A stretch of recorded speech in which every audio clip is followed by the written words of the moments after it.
అందరూ తెలుసు మనం నేర్చుకుంటున్నటువంటి course hermeneutics, how to study our Bible. చాలా ప్రాథమికంగా foundational understanding of reading God's word, how to study your Bible అనేటువంటి కోర్స్ మనం చేస్తా ఉన్నాం. నాకు ఆశ్చర్యం వేసింది ఈరోజు చూసినప్పుడు. ఇవాళ మనం 8th సెషన్కి వచ్చాం. వాస్తవానికి నేను చాలా దేవుని స్తుతిస్తా ఉన్నాను.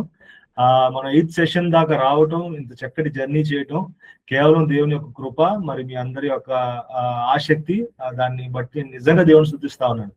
మనం చాలా ఫాస్ట్ గా సెషన్ లోకి వెళ్ళాలంటే మీకు ముఖ్యంగా ఒక విషయాన్ని నేను గుర్తు చేయడానికి ఇష్టపడతా ఉన్నాను. ఇక్కడ నేను రాశాను, మీరు గమనించండి. One of the great killers in Bible study is the statement I already know that. అంటే బైబిల్ అధ్యయనంలో గొప్ప ఆటంకాల్లో ఒకటి ఏంటయ్యా అంటే, ఇది నాకు ఇప్పటికే తెలుసు అనేటువంటి ఒక భావన.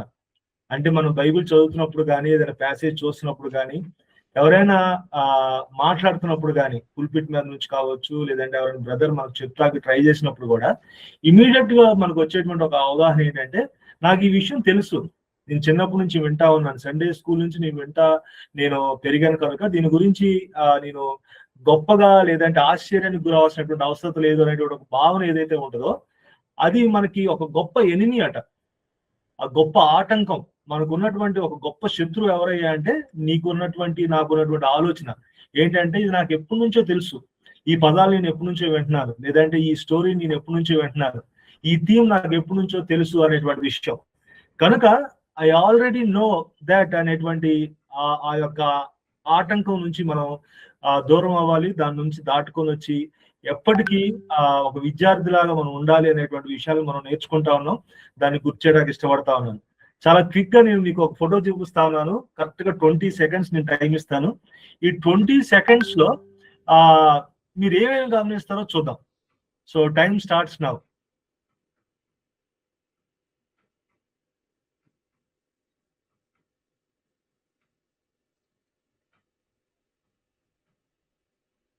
లాస్ట్ టైం మనం 2000 రూపీస్ నోట్ ఒకటి చూసాం.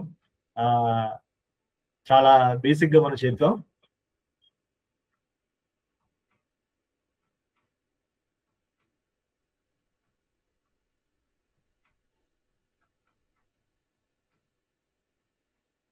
Okay, I will stop here. Then I will go back to previous slide so that మీకు ఇది కనబడకుండా. Okay, let's talk now. మనం ఏం గమనించాం? ఎవరైనా ఒకరిద్దరు క్విక్ గా చెప్తారా? ఎవరైనా మాట్లాడండి, టైప్ చేయండి, 1-2 విషయాలు. ఎందుకంటే మనం టైం లేదు. బ్రదర్, పెళ్లి దంపతులు, వివాహ వేడుక లేదా రిసెప్షన్ లాగా ఉంది. Okay okay, many couples, back side decoration of పూలు. ఓకే, ఇంకెవరైనా?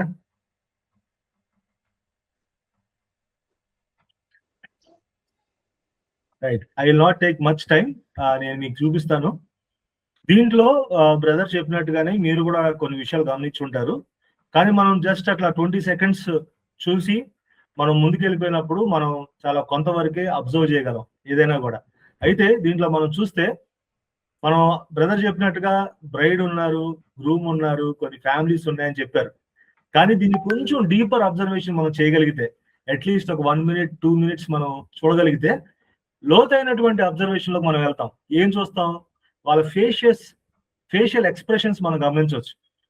ఎందుకంటే దాంట్లో కొంతమంది సంతోషంగా ఉన్నారు, కొంతమంది దుఃఖంగా ఉన్నారు, కొంతమంది ఆశ్చర్యానికి గురైనటువంటి వాళ్ళు ఉన్నారు.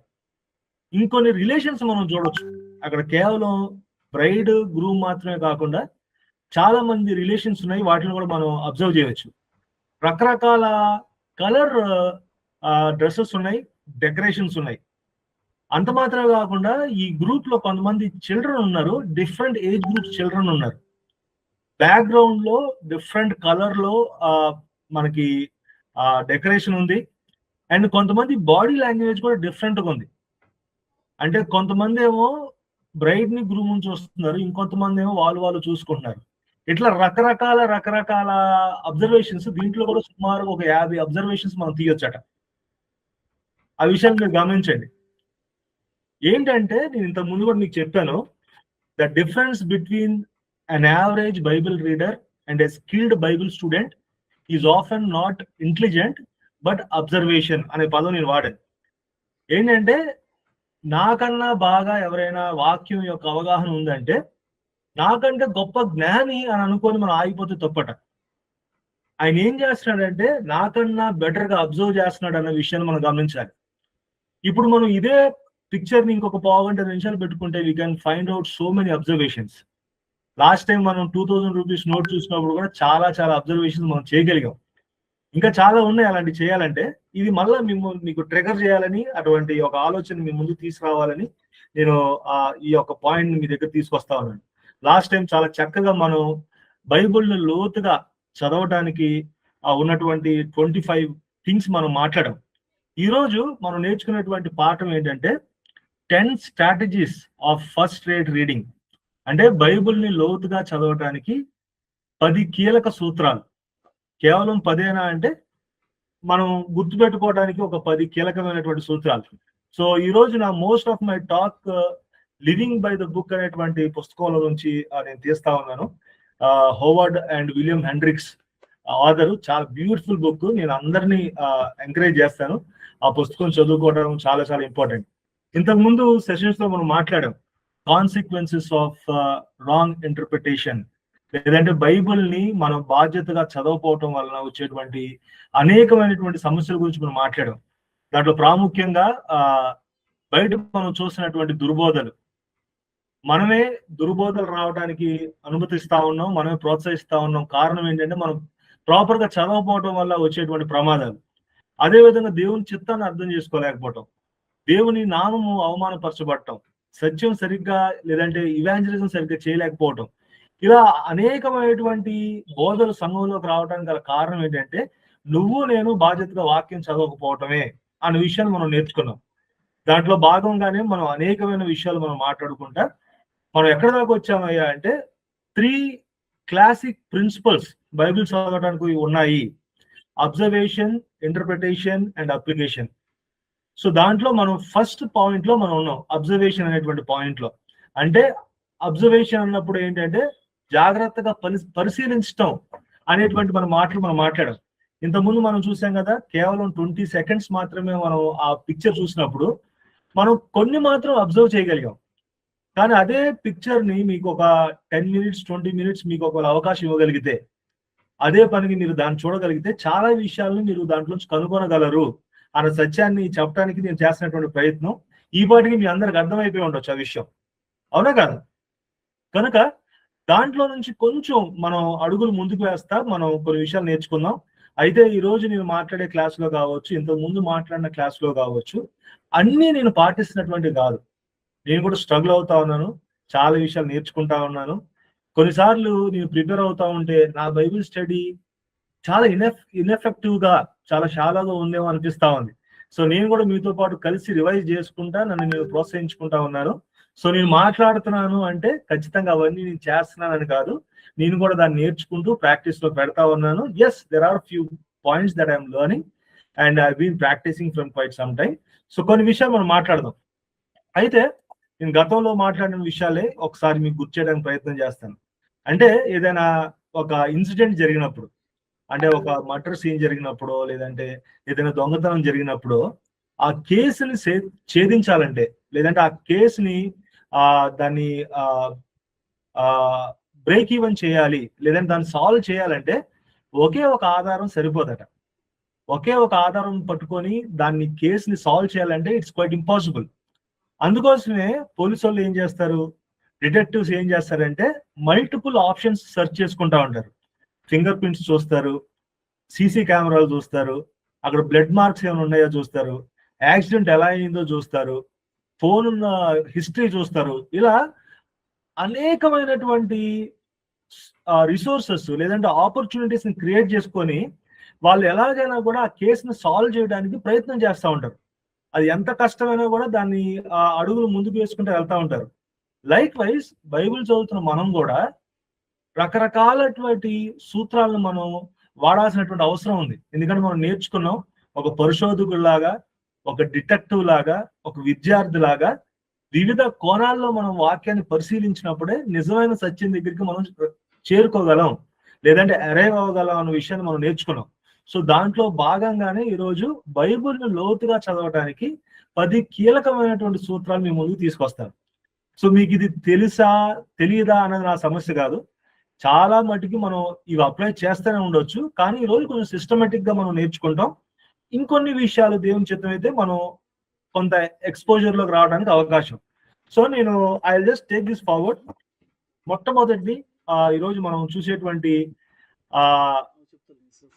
స్టెప్ ఏంటి అంటే ఆలోచనాత్మకంగా మనం చదవటం.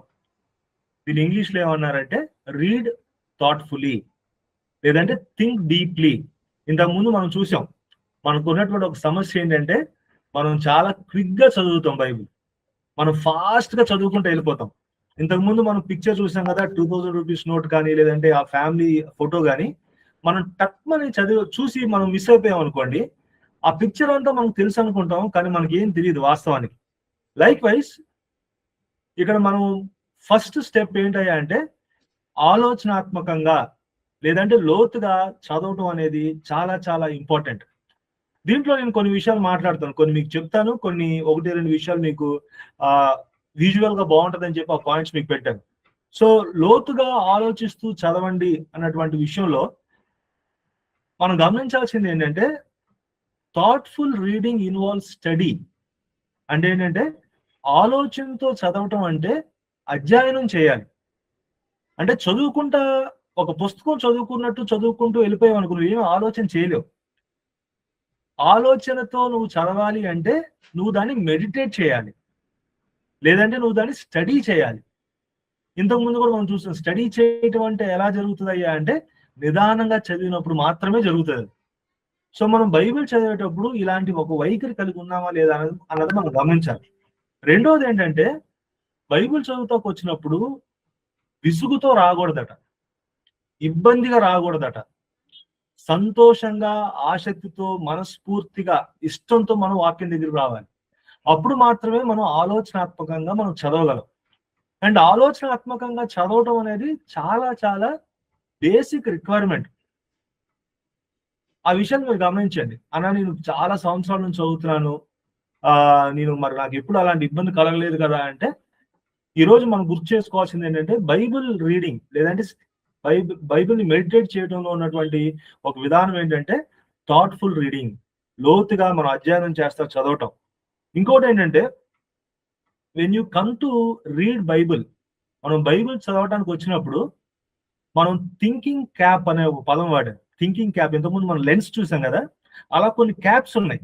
ఆ క్యాప్స్ కూడా మీకు గుర్తు చేస్తున్నా వాళ్ళ థింకింగ్ క్యాప్ లేదంటే థింకింగ్ హ్యాట్, అది పెట్టుకొని మనం కూర్చోవాలి బైబిల్ చదివేటప్పుడు. మనకు మనసులో ఉండాల్సినటువంటి ఒక ఆలోచన ఏంటంటే ఈరోజు నేను బైబిల్ చదువుతున్నాను అంటే నేను చదువుకుంటా వెళ్ళిపోను, కానీ నేను జాగ్రత్తగా గమనించుకుంటా, జాగ్రత్తగా ఆలోచించుకుంటా, ఈ యొక్క ప్యాసేజ్ కానీ, ఈ యొక్క చాప్టర్ కానీ, ఈ యొక్క పత్రిక కానీ, దీన్ని చాలా లోతుగా నేను అధ్యయనం చేయడానికి ఈరోజు నేను కంకణం కట్టుకున్నాను అన్నట్టుగా ప్రతిరోజు మనం కూర్చోవాలట. అది చాలా చాలా ఇంపార్టెంట్. అంత మాత్రమే కాదు, కానీ ఇప్పుడు మనం రకరకాల ప్రొఫెషన్స్ లో ఉన్నాం. నేను టూరిజం దాంట్లో ఉన్నాను, బాబు డిజైనింగ్ దాంట్లో ఉన్నాడు నాకు తెలిసి. కొంతమంది బ్రదర్స్ వేరే వేరే దాంట్లో ఉండొచ్చు, కొంతమంది సేల్స్ దాంట్లో ఉండొచ్చు. మనం చేస్తున్నటువంటి వర్క్ లో మనం ఏ ప్రొఫెషన్ లో అయితే ఉన్నామో దాంట్లో ఎంత జాగ్రత్త కలిగి ఉంటామో అదే జాగ్రత్త, అదే ఆసక్తి, అదే భయం, అదే భక్తి మన బైబిల్ స్టడీలో మనం పెడుతున్నామా లేదా. ఫర్ ఎగ్జాంపుల్ చూడండి, ఒక అకౌంటెంట్ ఉన్నాడు అనుకోండి, మీరు ఒకవేళ అకౌంటెంట్ గా పనిచేస్తున్నారు, లేదంటే మీ వర్క్ ఏంటో మీరు గమనించుకోండి ఒకసారి. మీరు ఏ జాబ్ చేస్తున్నారో దాంట్లో మీ కీ రోల్ ఏంటో, మీ బాధ్యత ఏంటో, దాంట్లో మీ అలర్ట్నెస్ ఎట్లా ఉంటుందో ఒకసారి గుర్తించుకొని అదే అలర్ట్నెస్ మీరు బైబిల్లో పెడుతున్నారా లేదా, లేదంటే మనం బైబిల్లో పెడుతున్నామా లేదా. ఒక డిజైనర్ ఉన్నాడు, డిజైనర్ కి ఎంత సృజనాత్మకత అవసరం, క్రియేటివిటీ అవసరం, ఎంత ఫోకస్ అవసరం. ఒక నర్స్ ఉంది, ఆ నర్స్ కి ఎంత ఫోకస్ అవసరం, ఎంత జాగ్రత్త అవసరం, ఎంత కేర్ఫుల్ అబ్జర్వేషన్ అవసరం. ఏ ఇంజెక్షన్ ఇస్తున్నాను, ఏ సిరంజ్ వాడుతున్నాను, నీడిల్ కొత్తదా కాదా, బాయిల్ అయ్యిందా లేదా, ఇలా చాలా థింగ్స్ ఉంటాయి కదా. టూరిజం లో ఉన్నాను, నేను క్లయింట్స్ తో మాట్లాడేటప్పుడు, వాళ్ళ కొటేషన్ ఇచ్చేటప్పుడు, ఇట్లా మీరు ఏ ప్రొఫెషన్ ఉన్నా నాకు తెలియదు, కానీ రిలేట్ చేసుకోండి. మీరున్న ప్రొఫెషన్ లో మీకు ఉన్నటువంటి కీ రెస్పాన్సిబిలిటీలో మీరు ఎంత బాధ్యత కలిగి ఉన్నారో, ఎంత ఇష్టంతో మీరు పనిచేస్తున్నారో, ఎంతగా మీరు క్రియేటివ్ గా మీరు ఎదుగుతూ మీరు ఎన్హాన్స్ అవుతా ఉన్నారో, అలాంటి ఒక క్రమశిక్షణ, అలాంటి ఒక ఆసక్తి, దానికి మించి మనం బైబిల్ స్టడీలో పెట్టటం, మన డైలీ బైబిల్ స్టడీలో దాన్ని ఇన్కల్కేట్ చేయడం అనేది చాలా ప్రాథమికమైనటువంటి అంశం అని మీకు చెప్పడానికి ఇష్టపడతా ఉన్నాను. ఇతర ముఖ్యమైన విషయాలకు ఇచ్చే శ్రద్ధను మీరు బైబిల్కి ఇవ్వండి అన్నప్పుడు నా ఉద్దేశం అది. సో లోతుగా ఆలోచిస్తూ సత్యాన్ని అన్వేషించడం అనేది చాలా చాలా ఇంపార్టెంట్. మీరు ఒకవేళ చూస్తే సామెతలకు రాసినటువంటి గ్రంథంలో, సామెతల గ్రంథం 2వ అధ్యాయం 3-4 వచనాలు మీరు తర్వాత చదవండి, రాసుకోండి. ఇంగ్లీష్ లో ఏమని ఉంటుందంటే, it అడ్మానిషెస్ us to seek wisdom as silver and search for hidden treasures. అంటే ఏంటంటే, మనం బంగారాన్ని వెతికినట్టు, లేదంటే వెండిని వెతికినట్టుగా మనం జ్ఞానాన్ని కోరుకోవాలట దేవుడి దగ్గర. సో అది మనం కోరుకున్నప్పుడు ఆ జ్ఞానం, ఆలోచనాత్మకమైనటువంటి ఒక జ్ఞానం మనం వాక్యం చదివే విషయంలో మనం శ్రద్ధ కలిగి పెట్టినప్పుడు ఖచ్చితంగా మనం చక్కటి బైబిల్ విద్యార్థిగా అవడానికి అవకాశాలు ఉన్నాయి. అదేవిధంగా బైబిల్ స్టడీ అనేది చాలా ప్రెషియస్ అన్న విషయం మనం గమనించాలి. ఎందుకంటే ఇప్పుడు మనకి ఈ ఐరన్ ఓర్ కానీ, లేదంటే ఆయిల్ కానీ మిడిల్ ఈస్ట్ కంట్రీస్ లో దొరుకుతాయి కదా. చాలా కాలం అంట, కొన్ని వందల సంవత్సరాలు వాళ్ళు అదే నేల మీద అటు ఇటు తిరుగుతా, ఏమీ పని లేకుండా ఎడారిగా వాళ్ళు ఉన్నారంట. కానీ దాని కింద ఏముందని చెప్పి వాళ్ళు ఆలోచన చేసి కొంత ఒక 100-1000 అడుగులు కిందకు తవ్విన తర్వాత ఎప్పటికీ తరగనటువంటి ధననిధి దాంట్లో ఉండటం వాళ్ళు కనుగొన్నారు. That's how they have become richest countries. Middle east లో వాళ్ళకు ఉన్నటువంటి ఆయిల్ రిసోర్సెస్ కానీ, డిఫరెంట్ రిసోర్సెస్ ఏవైతే ఉన్నాయో అవన్నీ కూడా పైన లేవు. అవి లోతుగా వెళ్ళి వాళ్ళు వాటిని పరిశోధించినప్పుడు మాత్రమే అవి వాళ్ళకి అందుబాటులోకి వచ్చినాయి.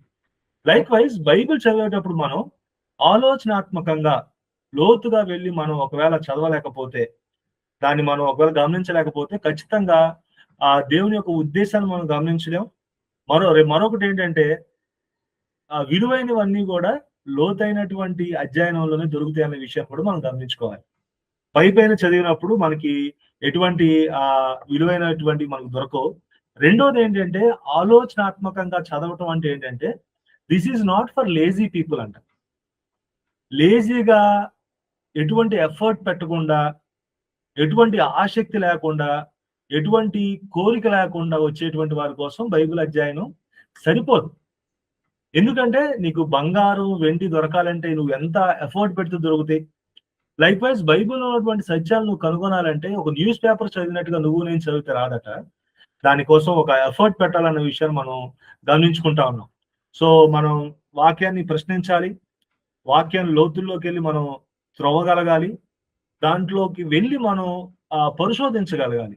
అప్పుడు మాత్రమే నిజమైనటువంటి సత్యాన్ని మనం నేర్చుకోగలం అన్నటువంటి విషయాన్ని మీకు చెప్పడానికి గుర్తు చేస్తా ఉన్నాను. So moving forward, second point కూడా మీ దగ్గరికి నేను తీసుకొస్తా ఉన్నాను. సెకండ్ పాయింట్ మనం నేర్చుకునేది ఏంటంటే, రీడ్ ద బైబుల్ రిపీటెడ్లీ. ఇది చాలా important. Read the Bible repeatedly, మళ్ళీ చదవండి. నేను లాస్ట్ టైం కూడా కొన్నిసార్లు దీని గురించి చెప్పాను, కానీ దీన్ని లోతుగా నేను మాట్లాడలేదు. మీకు కొన్ని విషయాలు నేను చెప్తాను. రీడ్ ద బైబుల్ రిపీటెడ్లీ అంటే, నేను ఒక 10 years క్రితం అనుకుంటా, నాకు బాగా గుర్తు.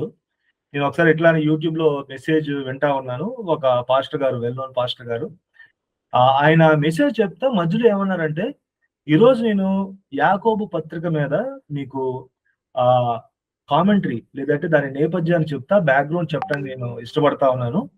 ఇది చదవడానికి నాకు సుమారుగా చాలా సమయం పట్టింది. నేను ఇప్పటికీ యాకోబు పత్రిక ఒక 70 సార్లు చదివేశాను. 71వ సారి చదువుతున్నప్పుడు నాకు ఒక కొత్త ఆలోచన వచ్చింది. ఆ విషయం నీకు చెప్పాలనుకుంటున్నానని చెప్పి స్టార్ట్ చేశాడు message. Can you even imagine reading one letter for 70 and more times? And ఇది ఎప్పుడో 7 years 8 years క్రితం విన్నా నేను ఒక మాట, నా మనసు అట్లా ఇరుక్కుపోయింది. అలాంటి వ్యక్తులు చాలా మంది ఉన్నారు. అదేంటి మళ్ళీ మళ్ళీ చదవటంలో ఉన్నటువంటి లోతైనటువంటి అనుభవాలు చూడండి. 70 సార్ల కన్నా పైన చదువుతున్నప్పుడు 71 టైమ్స్ 71సారి చదువుతున్నప్పుడు ఆయనకు ఒక ఆలోచన దేవుడు కలిగించాడంట. లేదంటే ఆయన ఒక దాన్ని అన్లాక్ చేయగలిగాడు. ఒక విషయాన్ని అబ్జర్వ్ చేయగలిగాడు. అప్పటిదాకా చేయలేనటువంటి వ్యక్తి. 71 times. మనం గమనించండి, when was the last time that we have done repeated study? మనం ఒక లెటర్ అయిపోయిందంటే we will move on to do what is next. యాకోబు పత్రిక చదివేశాం, ఎఫిషియన్స్కి వెళ్ళిపోవాలి. లేదంటే ఓల్డ్ టెస్ట్మెంట్ లో బుక్ అయిపోయింది, ఇమీడియట్ నెక్స్ట్ టైం వెళ్ళిపోవాలి. ఒకవేళ మనం పొరపాటున 2 సార్లు 3 సార్లు ఒకే పత్రికని చదివితే దాన్నే ఒక గొప్ప అచీవ్మెంట్ గా, ఒక గొప్ప భక్తిగా మనం భావిస్తాం. కానీ నిజంగా మనం వాక్యాన్ని చదివేటువంటి విధానం ఏంటంటే మళ్ళీ మళ్ళీ చదవటం అనేది చాలా చాలా ఇంపార్టెంట్. మనం కేవలం 2-3 సార్లు చదివే ఒక గొప్ప ఫీలింగ్ గా మనం భావిస్తే అది కొంచెం బాధపడాల్సిన విషయమే. మనం కొంచెం ఎదగాలి, ఎదిగే టైం అనమాట ఇది. మనం ఇప్పుడు దాకా బైబిల్ స్టడీ చేస్తున్నాం, కొన్ని విషయాలు మనం గమనిస్తున్నాం, కానీ కొంచెం మనం మెచ్యూరిటీలోకి రావాల్సినటువంటి సమయానికి వచ్చాం. కారణం ఏంటంటే మనం హెర్మెనెటిక్స్ చూస్తున్నాం, హౌ టు స్టడీ అనే బైబిల్ని మనం స్టడీ చేస్తా ఉన్నాం. దీంట్లో నేను హౌ మళ్ళీ మళ్ళీ చదవండి అన్న విషయాన్ని కొంచెం ఎలా చదవాలి, మళ్ళీ మళ్ళీ చదవటం అంటే కష్టం కదా, ఎలా చదవాలి అన్నప్పుడు దాంట్లో నేను కొన్ని పాయింట్స్ మీకు ఇవ్వడానికి ఇష్టపడతా ఉన్నాను. ఫస్ట్ థింగ్ ఏంటంటే మనకు బాగా పరిచయమైనటువంటి ఒక పత్రిక, ఫర్ ఎగ్జాంపుల్ యాకోబు పత్రిక మనం చూద్దాం.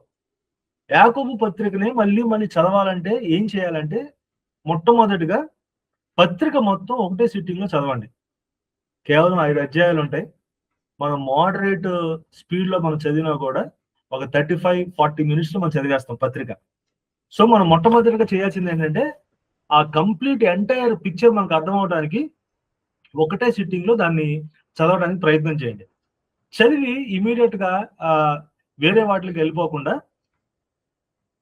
మళ్ళా దాన్ని మనం డ్యూరింగ్ ద వీక్ చదవటం, లేదంటే ఆ మంత్ లో మనం ఫోకస్ జేమ్స్ ని, లేదంటే ఎఫిషియన్స్ ని, లేదంటే పాత నిబంధనలో ఏదైనా ఒక గ్రంథాన్ని, మైనర్ ప్రాఫిట్ బుక్స్ ని, ఏదో ఒక దాన్ని మనం ఫోకస్ గా చేసుకొని దాని మీద కంప్లీట్ అథారిటీ, అండర్స్టాండింగ్, అవేర్నెస్ మనకు రావాలనేటువంటి ఒక దృక్పథంతో మళ్ళీ మళ్ళీ చదవటం అనేది చాలా ఇంపార్టెంట్. ఎందుకంటే మనం యూజువల్ గా ఏం చేస్తామంటే ఏదో ఒక బుక్ ఐజయాకి వెళ్తాం, యెషయా గ్రంథంకి వెళ్తాం, లేదంటే సమూయేలు గ్రంథంకి వెళ్తాం, ఒక ప్యాసేజ్ చూస్తాం, ఒక 4 అధ్యాయాలు చదువుతాం, తర్వాత ఇమీడియట్ గా మళ్ళీ ధన్యవృత్తాంతాలకు వెళ్తాం, లేదంటే మళ్ళీ న్యూ టెస్ట్మెంట్ కి వస్తాం. ఇట్లా మనం we move from one book to another book, Old Testament to New Testament. అలా చదవటం వల్ల మనకి ఎటువంటి హెల్ప్ జరగదు, ఎటువంటి మేలు జరగదు. మనం ఫోకస్డ్ గా చదవాలి. ఆ విషయాన్ని మనం గమనించుకోవాలి. అయితే ఇంకొక ఇంపార్టెంట్, మళ్ళీ మళ్ళీ చదవండి అన్నప్పుడు ఇంట్రెస్టింగ్ గా మళ్ళీ మళ్ళీ ఎలా చదవాలయ్యా అంటే మనం డిఫరెంట్ ట్రాన్స్లేషన్స్ లో చదవడానికి ఇష్టపడాలి. తెలుగులో చదవండి, ఇంగ్లీష్ లో చదవండి. ఇంగ్లీష్ లోనే మనకి చాలా డిఫరెంట్ ట్రాన్స్లేషన్స్ ఉన్నాయి, మనకు అర్థమయ్యే ట్రాన్స్లేషన్స్. గుడ్ న్యూస్ ట్రాన్స్లేషన్ ఉంది, ESV easy to read versions ఉన్నాయి, యాంప్లిఫైడ్ వర్షన్ ఉంది, ద మెసేజ్ వర్షన్ అని ఒక వర్షన్ ఉంటుంది. ద మెసేజ్ వర్షన్ అంటే ఏంటంటే మెసేజ్ చెప్పేటప్పుడు వాడేటువంటి భాష. ఇంకోటి జేబి ఫిలిప్స్ వర్షన్ ఒకటి ఉంటుంది, చాలా ఇంపార్టెంట్ అండ్ బ్యూటిఫుల్ వర్షన్. ఇదేంటంటే మోడర్న్ ఇంగ్లీష్, ఇప్పుడు ఉన్నటువంటి మోడర్న్ ఇంగ్లీష్ యంగ్స్టర్స్ కి అర్థమయ్యేటువంటి లాంగ్వేజ్. చూడండి, ఇప్పుడు ఈ డిఫరెంట్ ట్రాన్స్లేషన్ లో చదివితే ఇక్కడే 10 సార్లు చదివేసాం మనం పత్రికని. ఇదేంటంటే మనకు కొత్తగా అనిపిస్తూ ఉంటది, మనకు ఒక కొత్త అండర్స్టాండింగ్. ఆ పదాల వల్ల మనకు మరింత వివరణాత్మకమైనటువంటి ఆలోచన విధానం మనకు వస్తుంది. సో ఆ విషయాన్ని మీరు గమనించుకోండి. ఇంకొక మాట నేను ఏం చెప్పడానికి ఇష్టపడతా ఉన్నా అంటే read the Bible out loud, అంటే బైబుల్ని గట్టిగా వినిపించేలాగా చదవాలట. మనం ఏం చేస్తాం, చాలా సైలెంట్ గా, చాలా నెమ్మదిగా, చాలా గౌరవంగా, చాలా బుద్ధిమంతుల్లాగా చిన్నగా చదువుకుంటూ వెళ్తాం. కానీ మరొక విధానం, మనం ట్రాన్స్లేషన్స్ చూసాం. ట్రాన్స్లేషన్స్ లోనే మనం సుమారుగా 10-15 ట్రాన్స్లేషన్స్ లో మనం చదవచ్చు ఒక పత్రికని. అక్కడికి 15-20 సార్లు అయిపోతుంది. ఇంకొక విధానం ఏంటంటే, ఒకసారి నువ్వు బైబిల్ అంతా ఒక పత్రిక అంతా చదివేశావు, రెండోసారి నువ్వు గట్టిగా చదువుతావు, so that you can hear your voice. బైబిల్ని గట్టిగా చదవటం మనం చూస్తే, యేసు ప్రభు వారు కొండ మీద చేసేటువంటి ప్రసంగం, మత్తయి సువార్త 5, 6, 7 అధ్యాయాలు, అవేంటంటే దేవుడు గట్టిగా మాట్లాడారు, ప్రజలు విన్నారు. సో లిజనింగ్ అనేది చాలా చాలా ఇంపార్టెంట్. సో మీరు డిఫరెంట్ ట్రాన్స్లేషన్స్ వింటున్నారు. లైక్ వైజ్ మీరు యేసు ప్రభు యొక్క జీవిత విధానంలో మనం చూసినప్పుడు పారబుల్స్ మాట్లాడినా, సర్మన్స్ మాట్లాడినా కూడా ఆయన గట్టిగా మాట్లాడటం, ప్రజలు వాటిని వినటం మనం గమనించాం. కాబట్టి అదొక మంచి ప్రాక్టీస్ అన్నది మనం చూడాలి. రెండోది, మరొక విషయం ఏంటంటే, set up a schedule for Bible reading. అంటే క్రమం తప్పకుండా చదివే ప్రణాళికను మనం రూపొందించుకోవాలంట. ఇదేంటంటే ఒక మంచి రీజన్ కోసం మనం వాడుతున్నాం. ఇదేంటంటే ఒక రిలీజియస్ గా ఏదో ఆచారబద్ధంగా చేసేటువంటి పని కాదు. ఒక మంచి ఉద్దేశం కోసం మనం వాడుతున్నటువంటి విధానం. Setup A schedule for Bible reading. Exclusive గా ఒక టైంని ప్రతిరోజు మనం కేటాయించుకొని దానికోసం మనం చదవటం, సమయాన్ని ఇవ్వటం, ఇదేంటంటే ఒక హెల్దీ హ్యాబిట్ అని అంటా ఉన్నారు. సో ఈ విషయాన్ని మనం గమనించాలి. ఏంటంటే మనం ఏదో మాట వరుసకి 5-6 అధ్యాయాలు చదవకుండా రేపు ఏం చదువుతున్నాను, ఈ వీక్ లో నా టార్గెట్ ఏంటి, లేదంటే ఈ వీక్ నా ఫోకస్ ఏంటి, ఈ మంత్ నా ఫోకస్ ఏంటి, ఈ ఇయర్ నాకు ఫోకస్ ఏంటి. చాలా మంది ఏం చేస్తారంటే ఇయర్ క్యాలెండర్ ప్లాన్స్, ఇయర్ లో మనం బైబిల్ చదవటం ఒక క్యాలెండర్ ఇచ్చారు. అది ఒక మంచి ఉద్దేశం గురించి ఇచ్చినప్పటికీ అదేమైపోయిందంటే టార్గెట్ ఓరియంటెడ్ అయిపోయింది. నేను లాస్ట్ ఇయర్ చదివాను, ఈ ఇయర్ చదవలేకపోయాను, ఐఎమ్ బిహైండ్ అని అంటున్నారు. కానీ అది చదవడం వల్ల ఎటువంటి ఉపయోగం లేదు. దాన్ని అర్థం చేసుకోలేనప్పుడు, పరిశీలించలేనప్పుడు దాన్ని నువ్వు ఎట్లా అప్లై చేసుకోగలుగుతావు? కాబట్టి మనం ఇయర్ లో బైబిల్ ఫినిష్ చేయాలనేటువంటి ఆలోచన కాకుండా, ఇయర్ లో ఒక 10 బుక్స్ అట్లీస్ట్ ఫోకస్డ్ గా, మంత్లీ ఒక పుస్తకం, అంటే మనకు 12 పుస్తకాలు అయిపోయింది సంవత్సరంలో. అలా చూస్తే 4.5 years లో ఎంటైర్ బైబిల్ మీద ఒక కంప్లీట్ అండర్స్టాండింగ్ లోకి మనం రాగలుగుతామట. నువ్వు ప్రతి సంవత్సరం కంప్లీట్ గా బైబిల్ ఒక 15 సంవత్సరాలు చదివినా నీకు అర్థం కాదు. కానీ సంవత్సరానికి ఒక 10 చిన్న పుస్తకాలు, పత్రికలు, పాత నిబంధనలు ఉన్నటువంటి మైనర్ ప్రాఫిట్స్, ఇలా కొన్ని, అంటే ఓవరాల్ అండర్స్టాండింగ్ ఒకటి ఉంది నీకు. కానీ నువ్వు ఇన్డెప్త్ గా చదువుకోవాలన్నప్పుడు మంత్లీ ఒక పుస్తకం చదవడానికి నువ్వు ప్రయత్నం చేసినప్పుడు అది చాలా ఆరోగ్యకరమైనటువంటి విధానం అన్న విషయాన్ని మనం గమనించాలి.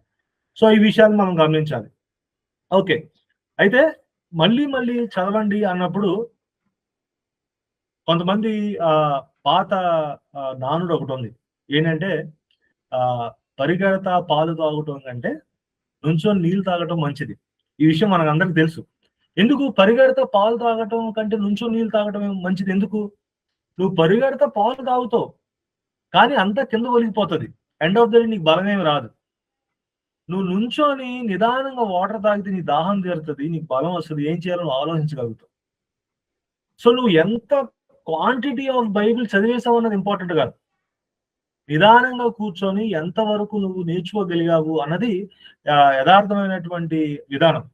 మనం ఏమనుకుంటామంటే, మనం ఎంత చదివేశామో దాన్ని బట్టి దేవుడు నన్ను దీవిస్తాడు, దాన్ని బట్టి దేవుడు నన్ను క్యాలిక్యులేట్ చేస్తారు, దాన్ని బట్టి నా స్పిరిచువాలిటీ నేను గ్రాఫ్ చేసుకోగలుగుతాను అనేటువంటి ఒక ఆలోచన మనం ఉన్నాం.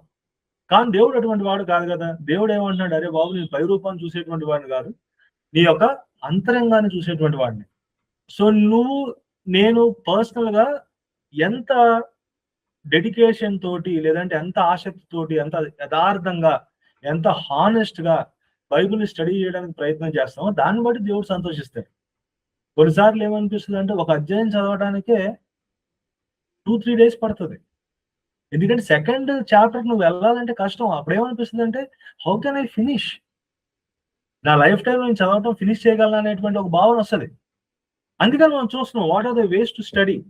ముందుగా మనం ఒక ఓవర్ వ్యూ లాగా మనం కంప్లీట్ గా చదివేయటం, తర్వాత నిదానంగా చదవటం, డిఫరెంట్ ట్రాన్స్లేషన్స్ ని అప్రోచ్ అవ్వటం, గట్టిగా చదవటం చాలా ఇంపార్టెంట్. మనం చదువుతున్నప్పుడు అంటే మన బిడ్డలు వినాలంట, మన భార్య వినాలి, భర్త వినాలి. అది చాలా ఇంపార్టెంట్. సో మనం రీసెంట్‌గా మనం చదువుతున్నప్పుడు ఎప్పుడు వాళ్ళు అన్నారు, నాకు డిస్టర్బెన్స్ కొంచెం చిన్నగా చదవండి అని ఎప్పుడైనా అన్నారా మనల్ని? యూజువల్‌గా ఎప్పుడు జరగదు ఆ విషయం. కాకపోతే గట్టిగా చదవాలి. డ్యూటరానమీలో కూడా పాత నిబంధనలో మన పితరులకు ఉన్నటువంటి ఒక ఆజ్ఞ ఏంటంటే, మీ పిల్లలకి, పిల్లల పిల్లలకి మీరు మీ వాక్యాన్ని బోధించండి. మీరు నడుస్తున్నప్పుడు, మీరు పడుకున్నప్పుడు, మీరు పని చేసుకుంటున్నప్పుడు మీరు చెప్పండి వాక్యాన్ని. మరి మనం unless we read it aloud మన బిడ్డలు ఎట్లా వింటారు? అదే విధంగా మనం దీన్ని మళ్ళీ చదవటం అనేది చాలా important. Okay. Moving forward. Next ఒక పాయింట్ మీకు గుర్తుకొస్తాను. Read the Bible patiently. ఏంటంట? Read the Bible patiently. సహనంతోటి చదవటం. ఓపికగా మనం చదవటం. ఇది చాలా ఇంపార్టెంట్. తొందరపడకుండా చదవటం. అంటే మనం ఏం చేస్తామంటే, ఏదో మనకి ఒక అసైన్‌మెంట్ ఉంది. ఈరోజు 5 అధ్యాయాలు చదివితేనే నాకు మార్క్స్ వస్తాయి అన్నట్లుగా కాకుండా, నిదానంగా, జాగ్రత్తగా చదవటం. ఇప్పుడు క్లాస్‌లో ఉన్న వాళ్ళందరూ ఫాలో అవుతున్నారా నేనేం చెప్తున్నానో? ఎందుకంటే రాజు బ్రదర్ ఒక్కడే ఉన్నాడు. నన్ను ఎంకరేజ్ చేస్తా ఉన్నాడు. మిగతా వాళ్ళు ఆఫ్‌లో ఉన్నారు కాబట్టి అట్‌లీస్ట్ మీరు ఒక లైక్ ఎవరెవరు ఫాలో అవుతున్నారో, ఇది అసలు హెల్ప్ అవుతుందా లేదా? టఫ్ అనిపిస్తుందా? ఓకే. ఒకళ్ళిద్దరు చక్కగా లైక్స్ కొట్టారు. చాలా సంతోషం. ఎందుకంటే మనం ఎన్ని కొత్త పాయింట్లు నేర్చేసుకున్నాం అన్నది కూడా కాదు విషయం. ఏదైనా 1, 2 టేక్ అవేస్ ఉన్నాయా లేదా వాళ్ళ క్లాస్‌లో అనేది చాలా ఇంపార్టెంట్. సో మన బైబిల్‌లో స్టడీ అప్రోచ్ ఈ పాటిగా మనకు మారుండాలి. ఒకవేళ మనకు మారకపోతే కూడా ప్రాబ్లమ్. సో సహనంతో చదవండి అన్నప్పుడు ఏంటంటే, డు నాట్ రష్. ఏదో అసైన్‌మెంట్ ఉన్నట్టు, ఏదో నువ్వు అర్జెంట్ పని మీద బయటికెళ్ళిపోవాలన్నట్టుగా కాకుండా, చాలా జాగ్రత్తగా మనం కూర్చొని చదవటం. ఈరోజు మన పరిస్థితి ఎట్లా ఉందంటే నిజంగానే ఇన్‌స్టంట్ లైఫ్ స్టైల్‌కి మనం అలవాటు పడిపోయాం. నాకు యాక్చువల్‌గా రేపు షూ కావాలి. ఏం చేద్దాంరా అనుకోని అమెజాన్‌లో చూసి, అమెజాన్‌లోకెళ్ళి సేమ్ డే డెలివరీ ఆప్షన్ పెట్టుకొని, దాంట్లో నేను బుక్ చేస్తే మధ్యాహ్నానికి వచ్చేసింది షూ. సో, అలాంటి ఒక లైఫ్ స్టైల్‌లో ఉన్నాం. రీల్స్ కూడా 30 సెకండ్స్ రీల్స్ చూసే ఓపిక మనకు లేదు. అవునా కదా? 30 సెకండ్స్‌లో కూడా మనం ఫార్వర్డ్ చేస్తాం. నేను చేస్తాను. 30 సెకండ్స్ రీల్ చూడలేకపోతే, నువ్వు షాప్‌కెళ్ళి షూ కొనుక్కోలేకపోతే, నువ్వు ఉన్న చోటకే నీకు భోజనం డెలివరీ అవ్వాలంటే, మనం ఒక డిఫరెంట్ లైఫ్ స్టైల్‌లో మనం ఉన్నాం. అలాంటి అప్రోచ్‌తో మనం బైబిల్ దగ్గరికి వెళ్ళడం అనేది చాలా ప్రమాదం. అటువంటి ఒక మైండ్ సెట్ నుంచి, అటువంటి ఒక ఐడియాలజీ నుంచి మనం బయటికి రావాలి. మనకి ఏది కావాలన్నా ఇప్పుడు చాట్ జీపీటీ వచ్చేసింది. చాట్ జీపీటీని అడగటం, స్విగ్గీలో ఆర్డర్ చేయటం, అమెజాన్‌లో ఆర్డర్ చేయటం. ఈ కల్చర్ నుంచి మనం బయటకొచ్చి మనం ఏం చేయాలంటే, చాలా జాగ్రత్తగా బైబిల్ ఓపెన్ చేసి, సహనంతో, ఓపికతో మనం కూర్చొని, పరిగెత్తకుండా ఆ ప్యాసేజ్‌ని అర్థం చేసుకోవటం. అక్కడ ఆడియన్స్‌ని అర్థం చేసుకోవటం, ఆథర్‌ని అర్థం చేసుకోవడం చాలా చాలా ఇంపార్టెంట్. నేను మిమ్మల్ని ఒక ప్రశ్న అడుగుతున్నాను. When was the last time that you have read Bible patiently? ఓపికగా, సహనంగా, ఇష్టంగా కూర్చొని జాగ్రత్తగా దాన్ని పదే చూస్తా, తేరి చూసి ఆ ప్యాసేజ్‌లో ఉన్నటువంటి ప్రజలను నువ్వు అర్థం చేసుకుంటా, వాటి భావాన్ని నువ్వు వెలికి తీసిన సందర్భం ఏంటి? మీరు గుర్తు చేసుకోండి మీకు మీరుగా. ఒకవేళ అటువంటి ఒక వర్క్ మనం చేయట్లేదు అంటే, మనం జాగ్రత్తగా కొంచెం స్లో డౌన్ అవ్వాల్సినటువంటి అవసరత ఉంది. అప్పుడు మాత్రం మన రిజల్ట్స్ మనం చూడగలుగుతాం. ఎందుకంటే, మనం ఒక విత్తనం వేస్తే, ఆ విత్తనం నుంచి ఫలం రావాలంటే చాలా టైం పడతది. ఆ విత్తనం మొలకెత్తాలి, దానికి మనం వాటర్ పోయాలి, అది చెట్టు రావాలి, దాని తర్వాత పిందెలు రావాలి, తర్వాత ఫలం వస్తది. అది ఒక proper healthy way of bearing fruit. అలానే మనం సహనంతో బైబిల్ చదవకుండా మనం ఏం చేస్తామంటే, మనం డిఫరెంట్ సోర్సెస్ దగ్గరికెళ్ళిపోతాం. మనం ఒక వాక్యం చదువుతున్నప్పుడు ఏదైనా అర్థం కాకపోతే మనం తొందరగా గివ్ అప్ ఇచ్చేస్తాం. అంటే ఇది నా వల్ల కాదు. ఒక ఈజియెస్ట్ సోర్స్ ఉంది. కామెంటరీ దగ్గరికెళ్ళిపోదాం. లేదంటే గూగుల్‌కెళ్ళిపోదాం. లేదంటే ఎవరికైనా ఫోన్ చేసి అడుగుదాం. ఇది తప్పు ఇది. ఇది కరెక్ట్ కాదట. దేవుడు నీకు నాకు ఇచ్చినటువంటి జ్ఞానాన్ని, పరిశుద్ధాత్ముడు నీలో నాలో ఉండి చేసినటువంటి సహాయాన్ని, ఆ గైడెన్స్‌ని మనం తీసుకోకుండా, వాటన్నిటిని స్కిప్ చేసి ఈజియెస్ట్ ఫార్మ్‌లోకి వెళ్ళటం అనేది ఒక ఓడిపోయేవాడి యొక్క లక్షణం. కష్టపడటం, ఎఫర్ట్స్ పెట్టడం, ఫోకస్డ్ గా చూడటం, మళ్ళా చదవటం, ఇలాంటి ఎఫర్ట్స్ అన్ని పెట్టిన తర్వాత మనం ఖచ్చితంగా కామెంటరీస్ దగ్గరికి వెళ్ళటం అనేది సరైనటువంటి విధానం. Commentaries are for good reason.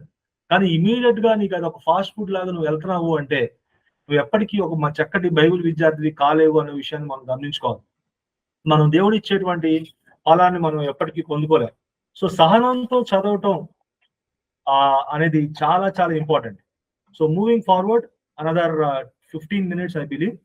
ఇంకొక 1-2 విషయాలు నేను మీకు చెప్తానికి ప్రయత్నం చేస్తాను. రీడ్ సెలెక్టివ్లీ, ఇది ఒక విధానం. అంటే ప్రత్యేక దృష్టితోటి చదవటం. రీడ్ సెలెక్టివ్లీ, ప్రత్యేక దృష్టితోటి చదవటం. అంటే ప్రత్యేక దృష్టితోటి చదవటం అంటే ఏంటి? ఇంతకుముందు మనం ఆల్రెడీ అబ్జర్వేషన్ లో ఒక ఫార్ములా నేర్చుకున్నాం, 5 wives and 1 husband. అటువంటి ఒక ఉద్దేశం. ఒక ప్యాసేజ్ దగ్గరికి వెళ్ళినప్పుడు, ఒక లెటర్ దగ్గరికి వెళ్ళినప్పుడు జాగ్రత్తగా ఎవరు రాస్తున్నారు, ఎవరికి రాస్తున్నారు, ఇక్కడ ఏం మాట్లాడుతున్నారు, దీనివల్ల నాకు ఏమి బోధ జరుగుతా ఉంది, ఇక్కడ ఎవరెవరు ఉన్నారు, ఏ ప్రజలు ఉన్నారు, ఇవన్నీ మనం అడగకుండా నువ్వు అలా చదువుకుంటూ వెళ్ళిపోతే అది కూడా ప్రమాదం. లేదంటే that's not the proper way of reading అన్న విషయాన్ని మనం గమనించాలి. ఇప్పుడు దాకా ఒకవేళ మనం అలా చదువుకుంటూ వెళ్ళిపోయాం అనుకున్నాం. ఇప్పుడు దేవుడు ఏమి నేర్పిస్తున్నా అంటే నీకు నాకు ఆగండి, నిదానంగా చదవండి, నిదానంగా సెలెక్టివ్ గా చదవండి, పరిశోధకుడు లాగా చదవండి, డిటెక్టివ్ లాగా చదవండి. మీకు అర్థమైనటువంటి ఒక భావంలో నుంచి మీరు ఆ యొక్క తాత్పర్యాన్ని తీయబాకండి, లేదంటే దాని భావాన్ని మీరు మీ ఆలోచనతో బయటికి తీసుకురాబకండి. అట్లా కాదు, నేను రాసిన పర్పస్ ఏంటో అర్థం చేసుకోండి, అక్కడ ప్రజలు ఏం కోరుకుంటున్నారో మీరు ఎక్స్పెక్ట్ చేయండి, అర్థం చేసుకోండి. ఇలా సెలెక్టివ్ గా చదవటం అనేది చాలా ఇంపార్టెంట్. ఫర్ ఎగ్జాంపుల్, ఇందాక నేను మళ్ళీ చదవండి అన్నాను. సో ఫస్ట్ టైం మనం ఒక లెటర్ చదువుతున్నాం, ఒక పుస్తకం చదువుతున్నాం, ఒక గ్రంథం చదువుతున్నాం. ఫస్ట్ రీడింగ్ లో మనం ఏం చూడాలంటే, ఓవరాల్ గా మనం చదివేసినప్పుడు ఇక్కడ ఏం జరుగుతుంది, అసలు వాట్ ఈస్ హ్యాపెనింగ్ అన్న ఒక ఓవర్ వ్యూ, ఒక థాట్ ప్రాసెస్ మనకు వస్తుంది. మళ్ళీ మనం సెకండ్ టైం మనం చదవడానికి ప్రయత్నం చేసినప్పుడు మనం ఎటువంటి దృక్పథంతో చదవాలంటే, ఈ 5 అధ్యాయాలు యాకోబు పత్రిక ఒకవేళ మనం తీసుకుంటే, ఈ 5 అధ్యాయాలు నాకు దేవుని గురించి ఉంది, ఈ దృక్పథంతో మనం ఇప్పుడు చూడాలి. ఫస్ట్ టైం మనం ఏం చూసామంటే ఓవరాల్ గా అసలు ఏం జరుగుతుంది ఇక్కడ, అసలు ఒక దీని ఏరోప్లేన్ వ్యూ లాగా పైనుంచి మనం వెళ్తా ఉన్నాం, కింద ప్రజలు ఏం చేస్తా ఉన్నారు చూస్తా ఉన్నాం. తర్వాత మళ్ళీ వచ్చినప్పుడు దీంట్లోంచి దేవుడు నాకు ఏం నేర్పిస్తా ఉన్నాడు, ఈ అప్రోచ్. సో సెలెక్టివ్ గా డిఫరెంట్ అప్రోచెస్ తో మనం వాక్యం దగ్గర రావటం. మళ్ళీ మూడోసారి మనం చదవడానికి ప్రయత్నం చేసాం, what does this teach about people, ఈ భాగం మనుషుల గురించి ఏం బోధిస్తా ఉంది. తర్వాత మళ్ళీ మనం చదివినప్పుడు దీంట్లో ఆజ్ఞలు కానీ, వాగ్దానాలు కానీ, హెచ్చరికలు కానీ, అనుసరించదగిన ఉదాహరణలు ఏమైనా ఉన్నాయా గమనించటం. అదేవిధంగా రిపీటెడ్ గా ఏమైనా వర్డ్స్ ఉన్నాయా, ఏమైనా ప్రధానమైనటువంటి అంశాలు ఉన్నాయా అనేటువంటి ఒక ప్రత్యేకమైనటువంటి దృష్టితో చదవటం. ఇప్పుడు మీరు గమనించండి ఒకసారి, సడన్ గా ఇప్పుడు మనందరికి తెలిసినయే, ఆ సూపర్ మార్కెట్ ఏదైనా ఉంది, మీరు చాలా ఫాస్ట్ గా సూపర్ మార్కెట్కి వెళ్ళిపోయారు. ఫస్ట్ టైం నేనేమన్నానంటే, వెళ్ళారు, మీరు వెళ్ళి ఇమీడియట్ గా ఏదో మీరు కావాల్సి కొనుక్కున్నారు, మీరు వచ్చేసారు. నేను అడిగాను మిమ్మల్ని, ఏమున్నాయి సూపర్ మార్కెట్ లో అని అన్నాను. ఎన్ని చెప్పగలం మనం ఎన్ని చెప్పగలం? కొన్ని చెప్పగలుగుతాం, 10% కూడా మనం చెప్పలేం సూపర్ మార్కెట్లు ఏమున్నాయి. Though you have spend 3-4 hours. డిమార్ట్కి వెళ్తే మనం సుమారుగా 3-4 గంటలు గడుపుతాం కొన్నిసార్లు. ఎందుకంటే 1 month కి సరిపడా తెచ్చుకుంటాం. మనం 1 month సరిపడా తెచ్చుకోవడానికి 2 గంటలు, బిల్లింగ్ వేయడానికి ఒక 2 గంటలు. ఓకే. సో డిమార్ట్కి వెళ్ళి వచ్చిన తర్వాత, అరే నువ్వు 4 hours నువ్వు స్పెండ్ చేసావు కదా, నువ్వు ఏమేమి చూసావు ఒకసారి నోట్ డౌన్ చేయంటే మా అయితే 30-40 రాస్తాం. అక్కడ ఒక 4,000-5,000 ప్రొడక్ట్స్ ఉంటాయి. అప్పుడు మనం ఏమంటాం, అన్న మళ్ళీ ఒకసారి నాకు టైం అయింది, మళ్ళీ వెళ్తా. అట్లా ఇప్పుడు నేను నెక్స్ట్ టైం నేను చెప్తా, నేనేమంటానంటే, సరే ఇప్పుడు నువ్వు వెళ్ళి నువ్వు ఏమేమి డైరీ ప్రొడక్ట్స్ ఉన్నాయి, పాలకు సంబంధించినటువంటి, పెరుగు సంబంధించినటువంటి ఏవో ఉన్నాయి చూసిరా అని చెప్పాను అనుకోండి. మీరు వెళ్తారు, అప్పుడు చాలా జాగ్రత్తగా అన్నిటిని ఇగ్నోర్ చేస్తారు, ఓన్లీ ఎక్కడెక్కడ అమూల్ ఉన్నాయి, ఎక్కడెక్కడ దూద్లా ఉన్నాయి, ఇట్లా రకరకాల ఫ్లోర్స్ లోకి వెళ్తారు. దానికి సంబంధించిన పన్నీరు, పెరుగు, అవన్నీ కూడా మీరు నోట్ డౌన్ చేసుకొని వస్తారు. వచ్చేసి అన్న finish, this is the list, I have seen everything. తర్వాత నేను ఏమంటానంటే, ఇప్పుడు నువ్వు వెళ్ళి కూల్ డ్రింక్స్ ఏమేమి బ్రాండ్స్ ఉన్నాయి, టెట్రా ప్యాకెట్స్ లో ఏమున్నాయి, వేరే వేరే బ్రాండ్స్ ఏమున్నాయి అసలు చూసుకొని రా అంటే మళ్ళీ మనం పరిగెత్తుకుంటూ వెళ్ళిపోయి ఫ్రిడ్జ్ లో ఉన్నాయి ఏంటి, టెట్రా ప్యాకెట్స్ లో ఉన్నాయి ఏంటి, వేరే వేరే ఆప్షన్స్ ఏంటి, ఇవన్నీ కూడా మనం రాసుకొని వస్తాం. ఇట్లా నేను ఎన్నైనా మీకు టాస్క్ ఇవ్వచ్చు. సోప్స్ ఎన్ని ఉన్నాయి, పౌడర్స్ ఏమున్నాయి, బట్టలు ఏమున్నాయి, బ్రాండ్స్ అన్నీ కూడా అదే సూపర్ మార్కెట్ లో ఉన్నాయి. కానీ నువ్వు ఒక్కొక్కసారి ఒక్కొక్క రకమైనటువంటి అబ్జర్వేషన్ నువ్వు చేస్తా ఉన్నావు. లైక్ వైజ్ మనం అంటే మనకు అర్థం కావాలని చాలా బేసిక్ ఎగ్జాంపుల్ తీసుకున్నాను. లైక్ వైజ్ మనం రిపీటెడ్ గా బైబిల్ చదువుతున్నప్పుడు, రిపీటెడ్ గా ఒక ఫోకస్ తోటి, సెలెక్టివ్ థాట్ ప్రాసెస్ తోటి మనం ఆ బుక్ దగ్గరికి వెళ్ళినప్పుడు, ఈ రోజు నేను 23rd టైం నేను చదువుతున్నాను ఎఫిషియన్స్. ఈ రోజు నేను నా భార్య మా ఇద్దరికి ఏమైనా హెచ్చరికలు ఉన్నాయా, let me read that way. నేను ఈరోజు మళ్ళీ నేను యోహాను సువార్త చదువుతా ఉన్నాను, ఈరోజు నాకు దేవుడు వ్యక్తిగతంగా చెప్తా ఉన్నాడా, అదే ఫోకస్ నేను చదవటం. అట్లా మనం ఒక ప్రత్యేకమైనటువంటి సెలెక్టివ్ గా మనం వెళ్ళినప్పుడు మనం we can reap a great harvest అని అంటా ఉన్నారు. సో ఈ విషయాలు మనం గమనించుకోవాలి. ఇంకొక విషయం నేను చూపించి నేను క్లోజ్ చేస్తాను. చాలా చాలా important, read prayerfully. Read prayerfully, దేవుని నడిపింపును కోరుతూ చదవటం. ఇది ఎంత ఇంపార్టెంట్. ఏంటన్నా మేము చేయమనుకుంటున్నారా అంటే, ఎస్, ప్రైజ్ గాడ్, మీరు అందరూ చేస్తారు, మనం చాలా ఇంపార్టెంట్. కానీ గమనించాల్సింది ఏంటంటే, బైబిల్ని ప్రేయర్ఫుల్ గా అప్రోచ్ అవ్వటం అనేది చాలా చాలా ఇంపార్టెంట్. It's a key. ఫలవంతమైన బైబిల్ అధ్యాయానికి ప్రార్థనే తాళం చెవి. దిస్ ఇస్ అ కీ అంటే చాలా ఎసెన్షియల్ థింగ్. ఇంకోటి ఏంటంటే, బైబిల్ స్టడీని, ప్రేయర్ని రెండింటిని విడదీసి చూడటం చాలా అది కాని పనట. అంటే నేను బైబిల్ స్టడీ మాత్రమే చేస్తాను, ప్రార్థన చేయను అంటే వర్కౌట్ కాదు. నేను బాగా ప్రార్థన చేస్తాను, బాగా వాక్యం వింటానన్నా ఏది కూడా మిస్ అవ్వను. ప్రతి ఆరాధన నేను సంఘానికి వెళ్తాను. మా పాస్టర్ గారు ఇచ్చే ప్రతి యూట్యూబ్ మెసేజ్ నేను అంటాను. నేను ప్రతి కూటమిని వెళ్తాను. కానీ బైబిల్ చదవనంటే వర్కౌట్ కాదు. బైబిల్ చదవటం, ప్రార్థన చేయటం, ఈ రెండు కూడా విడదీయనటువంటి వాట. ఈ రెండు కూడా చాలా చాలా ఇంపార్టెంట్. కనుక బైబిల్ చదవటానికి మనం సిద్ధపడుతున్నప్పుడు ప్రార్థన పూర్వకంగా మనం బైబిల్ని అప్రోచ్ అవటం అనేది చాలా చాలా ఇంపార్టెంట్. అంత మాత్రమే కాకుండా చదివే ముందు ప్రార్థించాలి, చదువుతున్నప్పుడు ప్రార్థించాలి, చదివిన తర్వాత కూడా ప్రార్థించాలి. చదివేటప్పుడు మనం ఏం ప్రార్థించాలంటే, ప్రభువా నాకు ఆశ్చర్యకరమైనటువంటి సంగతులు లేదా నీ వాక్యం ఉన్నటువంటి సత్యాన్ని నీ అర్థం చేసుకున్నటువంటి జ్ఞానం నాకు దయచేయి. నిలకడగా, పేషెంట్ గా, నేను సహనంతో చదివేటువంటి కృప నాకు దయచేయి. ఇష్టంగా, దేనికంటే మధురమైనది నీ వాక్యం అంటున్నారు కనుక అటువంటి ఒక అనుభవాన్ని అనుభవిస్తూ చాలా ఇష్టంతో వాక్యం చదివే కృప నాకు దయచేయి. ఇలాంటి ప్రార్థన మనం చేస్తూ సిద్ధపడాలి. చదువుతున్నప్పుడు మనం ఎందుకు ప్రార్థన చేయాలి? నువ్వు వాక్యం చదువుతున్నావు, ఏదో విషయం నీకు అర్థం కాదు, ఇమీడియట్ గా పరిశుద్ధాత్మ దేవుని యొక్క సహాయాన్ని కోరటం. ప్రభువా సహాయం చేయండి, నాకు అర్థం కావట్లేదు, నాకు ఈ ప్యాసేజ్ స్కిప్ చేసి ఒక టెంప్టేషన్ నాకు ఉంది, నన్ను క్షమించండి, నాకు సహనం దయచేయండి. ఇలా మనం ప్రతి సందర్భంలో కూడా దేవుని మీద ఆధారపడటం అనేది చాలా ప్రాముఖ్యం. చదివే ముందు ప్రార్థించాలి, చదువుతున్నప్పుడు ప్రార్థించాలి, చదివిన తర్వాత కూడా మనం ప్రార్థనతో ముగించడం అనేది చాలా చాలా ఇంపార్టెంట్. కనుక బైబిల్ స్టడీ, మన వాక్యం చదువుతున్నప్పుడు ప్రార్థన లేకుండా దాన్ని మనం చూడలేము అనే విషయాన్ని మనం గుర్తించుకోవాలి.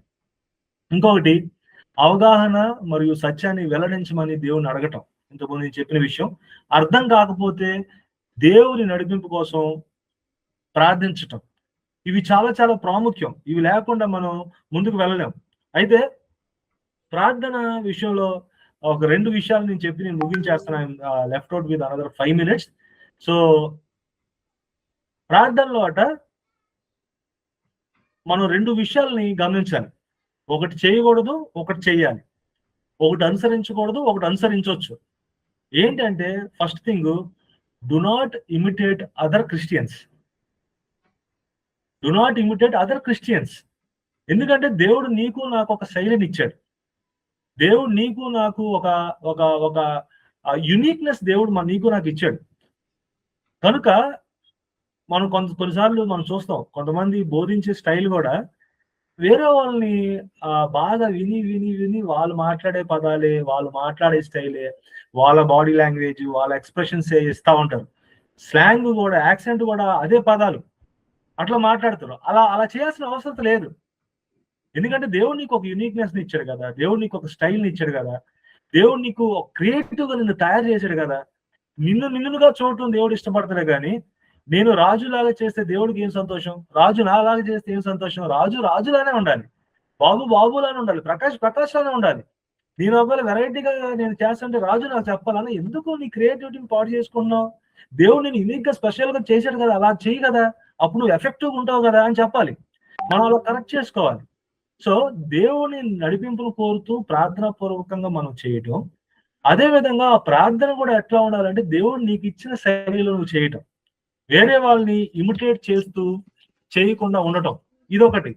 రెండోది ఏంటంటే, ఒక గుడ్ ప్రాక్టీస్ ఏంటంటే, అప్పుడే కొత్తగా రక్షణలో వచ్చిన వాళ్ళు, లేదంటే వేరే విశ్వాసంలోంచి దేవుణ్ణి అప్పుడప్పుడే తెలుసుకుంటున్న వాళ్ళ ప్రార్థన ప్యాటర్న్స్ మనం గమనించాలంట. ఏంటంటే అప్పుడే విశ్వాసంలోకి వచ్చినటువంటి వ్యక్తులు వాళ్ళకి ప్రార్థించడం రాదు, కాపీ కొడటం రాదు, వాళ్ళ ఓన్ స్టైల్లో నుంచి వస్తుంది వాళ్ళ ప్రార్థన. ఎట్లా అంటే ఒక ప్రార్థించారంటే ఎట్లా, యేసయ్య లాస్ట్ సండే నేను వచ్చాను చర్చికి, మీరు నన్ను చూసారో లేదో నాకు తెలియదు, నేను సెకండ్ రోలో నేను ఉన్నాను, ఆ రోజు నేను ప్రార్థన చేశాను, మీరు విన్నారు అనుకుంటున్నాను, అయితే నేను నెక్స్ట్ వీక్ వద్దాం అనుకుంటున్నాను, నేను ఉండేదేమో అమీర్పేటలో, బస్సులు లేవు, బస్సు తొందరగా వస్తే నేను వచ్చేస్తాను ప్రభువా, నన్ను మర్చిపోవాకు, నేను నెక్స్ట్ వీక్ కూడా సెకండ్ లైన్లోనే నేను కూర్చుంటాను, నాకు ప్రార్థన చేయడం నేర్పించండి, నేను వేరే వాళ్ళలాగా ఎన్నో పదాలు నేను వాడలేకపోతున్నాను, కానీ వచ్చే రోజుల్లో ఒక 2-3 నెలలు నేను నేర్చుకుని అయ్యే పదాలతో నేను ప్రార్థిస్తాను, అప్పుడు వరకు కొంచెం మీరు ఓపిక పట్టండి, థ్యాంక్ యూ, ఆమెన్ అన్నాడంట. దేవుడట ఈ ప్రార్థన చూసి మురిసిపోతాడంట. నువ్వు థియలాజికల్ గా పెద్ద పెద్ద పదాలు వాడి, గొప్ప గొప్ప పదాలు వాడి, అందరూ అరే అన్న ఎంత ప్రేయర్ఫుల్ అవుతావు, అమ్మ అక్క ఎంత ప్రేయర్ఫుల్ అనుకునే విధంగా నువ్వు మాట్లాడేసి, ప్రార్థన అంటే ఖచ్చితంగా అలాంటి పదాలే ఉండాలి, అలాంటి ముగింపే ఉండాలి, అలాంటి ఆరంభమే ఉండాలి అనేటువంటి ఒక ప్యాటర్న్ పెట్టేసుకొని మెకానికల్ గా చేయటం అది కాదు. ఎందుకంటే దేవుడు రిలేషనల్ బీయింగ్, నువ్వేమై ఉన్నావో అలా నిన్ను ఎక్స్ప్రెస్ చేసుకోమని దేవుడు కోరుకుంటా ఉన్నాడు. నీకు ఏ భాష వచ్చో, నీకు ఏ పదాలు వచ్చో, కొంతమందికి ఇంగ్లీష్ రాదు కానీ ఇంగ్లీష్ లో ప్రార్థన చేయడానికి ప్రయత్నం చేస్తారు, అది ఎంత ఇబ్బందో. కొంతమందికి కొన్ని పదాలు నోరు తిరగవు, వాటితో ప్రార్థన చేయడానికి ప్రయత్నం చేస్తారు, ఎంత ఇబ్బందో. కనుక మనం ఈ విషయాలు గమనించాలి. ప్రార్థన పూర్వకంగా దేవుడి దగ్గరికి వెళ్ళటం, అదేవిధంగా దేవుడు ఎటువంటి జ్ఞానం ఇచ్చాడో, పరిమితి ఇచ్చాడో, పరిపక్వత ఇచ్చాడో దాని ప్రకారం మనం చేయగలిగినప్పుడు దేవుడు ఖచ్చితంగా సంతోషిస్తాడు. వేరే వాళ్ళని మనం కాపీ చేసినటువంటి అవసరం లేదు, రియలిస్టిక్ గా ఉంటుంది, చాలా చాలా ఇంపార్టెంట్. మీరు ఒకవేళ చివరిగా ముగిస్తా, కీర్తనలు 119 అధ్యాయం చాలా చాలా ఇంపార్టెంట్ అధ్యాయం, longest Sam in the Bible. దాంట్లో సుమారుగా 176 వచనాలు ఉన్నాయి. దాంట్లో నేను గతంలో నేను ఏం చేసామంటే ప్రతిరోజు ఒక వచనం, దానికి కొంత వివరణ ఇచ్చి నేను గ్రూప్ లో పంపిస్తా ఉండేవాడిని. అలా సుమారు ఒక 70-80 వచనాలు దాకా నేను పంపించాను. నేను పంపిస్తున్నప్పుడు నాకు ఎంత సంతోషం వేసిందంటే, కారణం ఏంటంటే ప్రతి వచనం కూడా దేవుని యొక్క వాక్యం గూర్చి వివరిస్తూ ఉంటది. చాలా బ్యూటిఫుల్ శామ్ 119 మనకు ఒక భయం, ఒక టెర్రర్. ఎందుకంటే అమ్మ ఈ అధ్యాయం వచ్చిందంటే 3 రోజులు ఎక్కడే ఉండిపోతాం అని భయం. మనకి ఈ భయం నుంచి మనం బయటికి రావాలి. కానీ శామ్ 119 చాలా బ్యూటిఫుల్ శామ్. అది మీరు ఆ 119వ అధ్యాయం రోజుకు 10 వచనం చదువుకుంటే వెళ్ళండి, ఆ 10 వచనాలు మీరు అధ్యాయం చేయండి, ఎంత బ్యూటిఫుల్ గా ఉంటుందో మీకే అర్థమవుతా ఉంటుంది. కనుక నేనేం చెప్తానంటే బైబిల్ చదవటం, మనం అబ్జర్వేషన్ లోనే ఉన్నాం ఇంకా. కానీ అబ్జర్వేషన్ చేసే దాంట్లో మనం కొన్ని స్టెప్స్ మనం నేర్చుకున్నాం. ఎవరితో మాట్లాడుతున్నారు, ఏం మాట్లాడుతున్నారు, ఎక్కడి నుంచి మాట్లాడుతున్నారు, ఎందుకోసం మాట్లాడుతున్నారు, ఇవన్నీ మనం మాట్లాడతా దాంట్లో నుంచి ఇంకొక అడుగు మనం ముందుకు వచ్చి మనం ఏమంటున్నామంటే బైబిల్ని చదవటానికి కొన్ని మెథడ్స్ ఉన్నాయి. దాంట్లోనే ఆ మెథడ్స్ ని ఎలా ఉపయోగించాలో దాంట్లో కొన్ని పాయింట్స్ ఉన్నాయి అని మనం ఈరోజు కొన్ని స్టెప్స్ నేర్చుకుంటా ఉన్నాం. అందుట్లో నేను ఈరోజు 5 స్టెప్స్ ని మాట్లాడాను. ఆలోచనాత్మకంగా చదవటం, మళ్ళీ మళ్ళీ చదవటం, సహనంతో చదవటం, సెలెక్టివ్ గా ఎంపికతో చదవటం, ప్రార్థనతో చదవటం. ఇవి చాలా ప్రాముఖ్యమైనటువంటి అంశాలు. ఈ విషయాలు మీరు గమనించండి. నెక్స్ట్ వీక్ దేవుని చిత్తం అయితే మిగతా 5 పాయింట్స్ కూడా మీ ముందు తీసుకొస్తాను. ఈ విషయాలు మీరు గమనించండి. చక్కగా ఏదో టార్గెట్ ఉన్నట్టుగా, ఏదో అసైన్మెంట్ ఉన్నట్టుగా, మనల్ని ఎవరో తరుగుతున్నట్టుగా మనం అలా చదవకుండా, పరిగెత్తుకుంటూ వెళ్లకుండా వాక్యంలో ఉన్నటువంటి సత్యాన్ని మనం ఎక్స్ట్రాక్ట్ చేసే విధంగా ఒక చక్కటి బైబిల్ విద్యార్థులాగా చదవడానికి ఈ సూత్రాలని మనకు ఉపయోగపడాలని దేవుని కోరుకుంటూ మీ అందరికీ మరొకసారి వందనాలు. Thank you so much.